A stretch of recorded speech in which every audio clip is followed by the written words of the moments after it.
For Telesur, I'm Cody Weddle in Caracas, Venezuela. We begin in the United States, where in just a few hours, a grand jury will announce whether Missouri police officer Darren Wilson will face criminal charges. This afternoon, prosecutors announced that after months of listening to testimony, the jury had reached a decision. Wilson was thrusted into the national spotlight in August after shooting black teenager Michael Brown. A new wave of mobilizations has erupted in Mexico, denouncing the arrests of protesters. The demonstrators have been accused of rioting and attempted murder. Activists and rights defenders say the detainees are political prisoners and victims of a state strategy to reduce protests, calling for justice in the Ayotzinapa case. Our correspondent Clayton Kahn explains. Irene Villavicencio says she can't believe that her friend and classmate, Lawrence Maxwell, is in a maximum security prison. Maxwell, a Chilean doctoral student and musician, was detained by police on November 20th, accused of rioting and attempted murder. He is a person who talks quietly. He's a calm person. I would not consider him a threat or someone who wants to destabilize the state. It is absurd and absolutely impossible. Maxwell was arrested in the most recent mega march calling for justice in the case of the disappeared students from Ayotzinapa. For Villavicencio, the police detentions of protesters only siphons the steam from the Ayotzinapa movement. The 43 disappeared Ayotzinapa students are uniting us, and the fact that this has happened right now means we are now focusing on our imprisoned friends, which is a distraction. Human rights defenders echo Villavicencio. They believe that the recent police operations form part of a strategy to demobilize widespread social protest. This indiscriminate repression, the indiscriminate arrests of people, is going to generate greater fear, and we believe the objective is to inhibit the human right to protest. Yet other activists affirm that the strategy will only spark greater protests and greater distrust of the state and its institutions. Clayton Kahn, Telesur, Mexico City. Thanks to Clayton. To Colombia now, where according to the FARC guerrilla group, 2 soldiers in their control will be freed tomorrow. Now, FARC leaders said in a statement that they hoped the release would be successful. The group detained a Colombian general and others accompanying him earlier this month. The military officials were traveling in civilian clothes in a designated hot zone for guerrilla activity.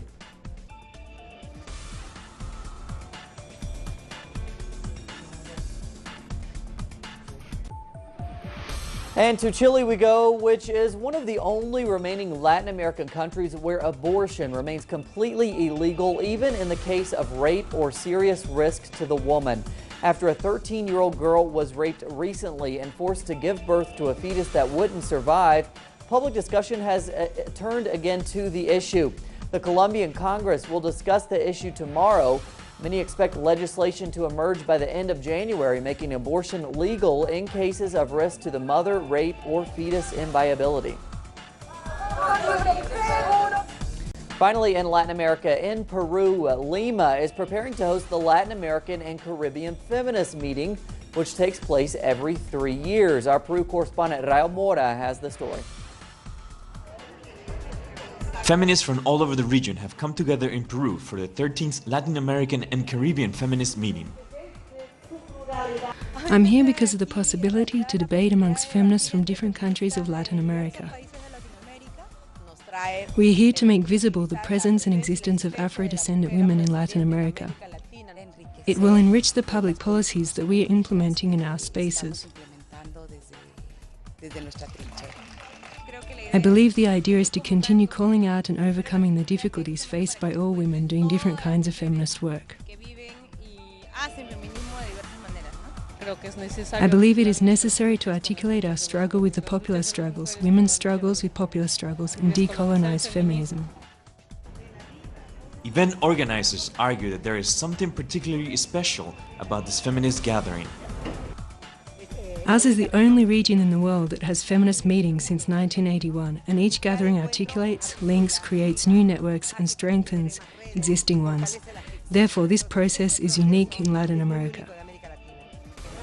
Organizers also argue that for Latin American feminists, women feel the brunt of an exploitative system, but men are also abused in it. Reporting from Lima, Peru for Telesur, Rael Mora.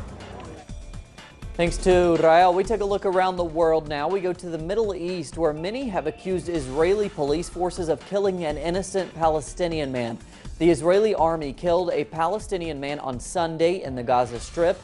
According to Palestinian press, Fadil Muhammad Halawa was hunting birds. The Israeli army claims that Halawa was too close to the border wall. Halawa was a resident of the Jabalia refugee camp.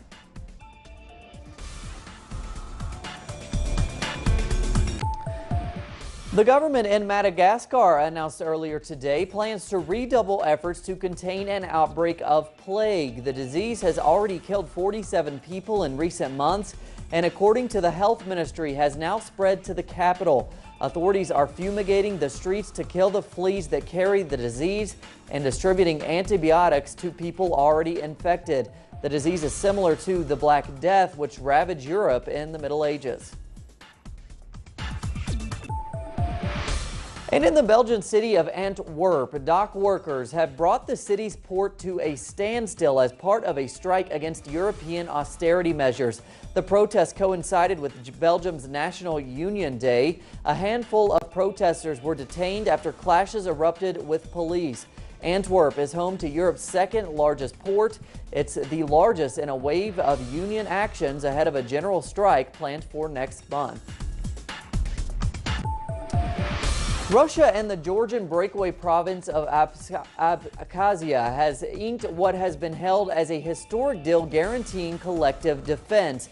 Under the agreement, Moscow will double its aid to Abkhazia to around $200 million next year. Critics have accused Russia of using the deal to virtually annex Abkhazia, an allegation denied by Moscow.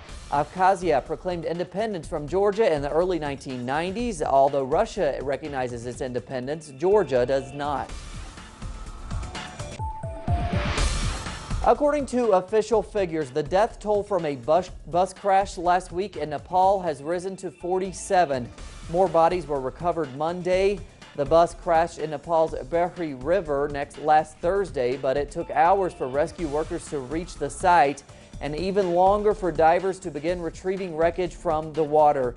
The bus was pulled from the water on Sunday, but the Army and emergency services are still continuing to search the river for bodies. And moving to Bulgaria now, where 600 red-eared slider turtles have been confiscated by authorities at the Sofia airport. Smugglers were allegedly trying to sneak the hundreds of tiny turtles into the country from Singapore when authorities noticed them hidden in containers listed as live fish. Red-eared sliders are considered an invasive species in Bulgaria. The turtles have been turned over to the Sofia Central Zoo for care. And lastly, we bring you the story of a group which has been using rap music as a form of protest in Burkina Faso.